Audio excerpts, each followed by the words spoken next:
my name is Martha Londigan, and I'm a banker and an attorney located in Springdale, Arkansas. And I'm here today to tell you what is credit, how do you get credit, and why is good credit important to your future. First of all, what is credit? Credit in general is when someone gives you money or goods or even a place to live and you pay them later for those goods or for the ability to live somewhere. A lot of times when people say to you, do you have good credit, what they're talking about is your credit score. Credit scores are created by companies called credit bureaus, and they go out and seek information from banks, car companies, credit card companies, and landlords about people and how much money they've loaned them, how well they pay back that money, and what different types of credit has been given to them.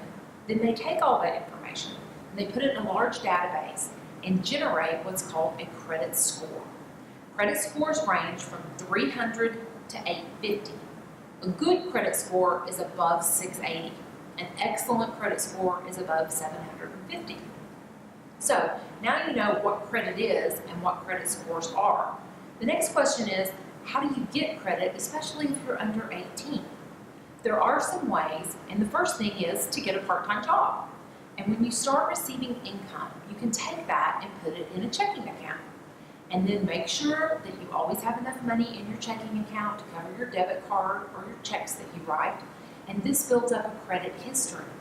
After a few years, if you've saved, say, $1,000, you can go to the bank and put $500 in a CD, a certificate of deposit, which is where you take your money and the bank puts it in a secure account you promise to not take out for a year or 2 years.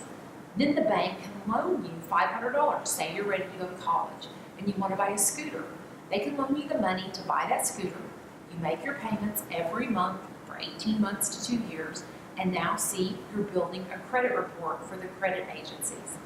Then in the future, when you turn 18, you will get applications for credit cards in the mail. Now I caution you on these, get a low limit credit card, $200 to $500. And only use it when you know at the end of the month you'll be able to pay all those bills for your gas or your groceries. Once you've established that type of history, then in the future you will have a good credit score. Lastly, why do I need good credit? What difference does it make? Someday when you're older, you'll be interested in perhaps buying a home or a really nice car.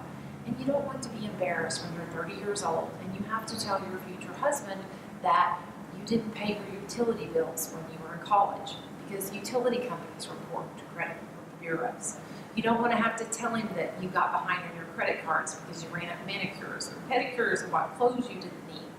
So be very vigilant in protecting your credit. All of this is related to your Social Security number. And with electronic data, it will never go away. Anything you didn't pay, anytime you were sent to collection, any bad debts, that record will follow you for the rest of your life. So be very careful. Don't ever take out a credit card for someone. Let someone use your credit card. Protect your credit history and your credit report so that in the future you can achieve your goals and your purposes by having good credit. Thank you and good luck.